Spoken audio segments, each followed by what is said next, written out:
Hey everyone, this is Jolie and this is my clinical conference 3.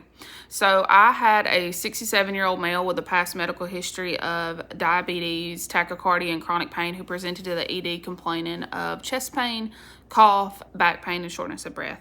In the ER initially, he had some wheezing, but by the time I had seen him after an albuterol treatment, it had resolved. The ER did a chest pain workup with an EKG and the first troponin, which was both negative.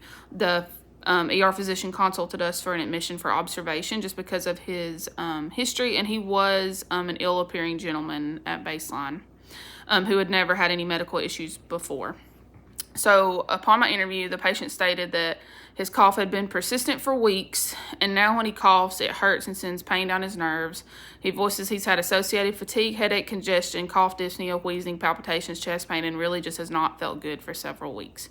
He denies nausea, vomiting, diarrhea, diaphoresis, and dizziness. He also noted that he had had progressive weakness in his legs and felt like his gait was getting worse, and that his both legs were swollen, but the left leg was more swollen than the other, is what he said. He did deny any claudication, denied any history of CHF or COPD. He had been seen by the VA 3 weeks prior to this for shortness of breath. They diagnosed him with bronchitis, and then was seen a week ago at our urgent care. Chest x-ray was negative, but after listening to him, the provider heard rhonchi, so he did get a IM Kenalog and a IM Rocephin, and then was discharged. They sent his prednisone to his pharmacy, but he said he didn't know anything about the prednisone. It was probably sent to the VA in Atlanta. So he didn't ever get the prednisone for his bronchitis. My physical assessment, he was ill-appearing, but the wheezing had resolved. He was tachycardic, which he said is baseline, and he takes metoprolol for that. He had tenderness in both legs and then edema that was worse in the left leg.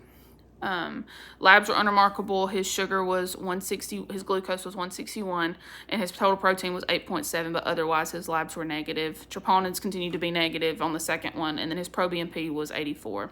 They did a COVID flu RSV swabs, which were all negative. Chest x-ray was negative. And so we wanted to meet him for observation for his shortness of breath, which I thought maybe COPD versus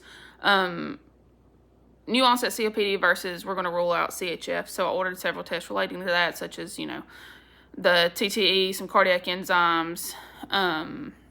We ordered breathing treatment, steroids, the works for that.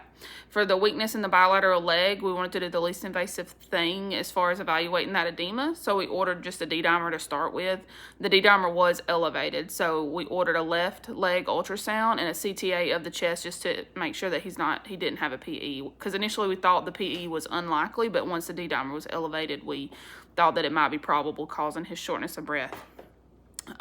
It was around 1800 that day, so I left and I didn't see the results of the CTA. I came back 2 days later and clicked on the patient's chart, and he was actually down in our OR. So I was really concerned. Why would he be in the OR? What possible surgery would he be having? And I saw that it was our neurosurgeon. So I looked back, and the CTA showed some questionable things that they weren't really sure about that might be on his spine. So what they did was they ordered an MRI, which showed a possible phlegmon on his T2, T3 spine. So they immediately consulted neurosurgery, who came and evaluated him, and their physical exam revealed that he had T3 sensory loss, and that the MRI showed osteomyelitis and the phlegmon on T2, T3. So they brought him down for an emergent laminectomy, bilateral laminectomy. And after they opened him up with a lami, it says that there was a large phlegmon compressing the spinal cord at the inner laminar space, densely adherent to the dura. Cultures were then taken, and the phlegmon was carefully dissected off the dura using an upbitting curette and Woodson elevator.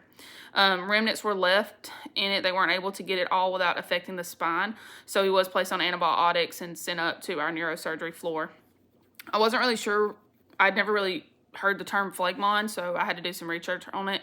It's like an abscess that's not encapsulated, so, an open infection on the spine. So he spent 2 weeks on IV antibiotics on the floor, and I haven't seen him on my list, so I'm not sure if he went to rehab or if he went home, but he did get out of the hospital. So yeah, a gentleman I thought shortness of breath, was thinking maybe COPD, ended up having a major infection on his spine that was compressing his spinal cord. So definitely a learning lesson for me. I talked to the physician, the ER physician, and they said that this is something that you usually don't catch on admission.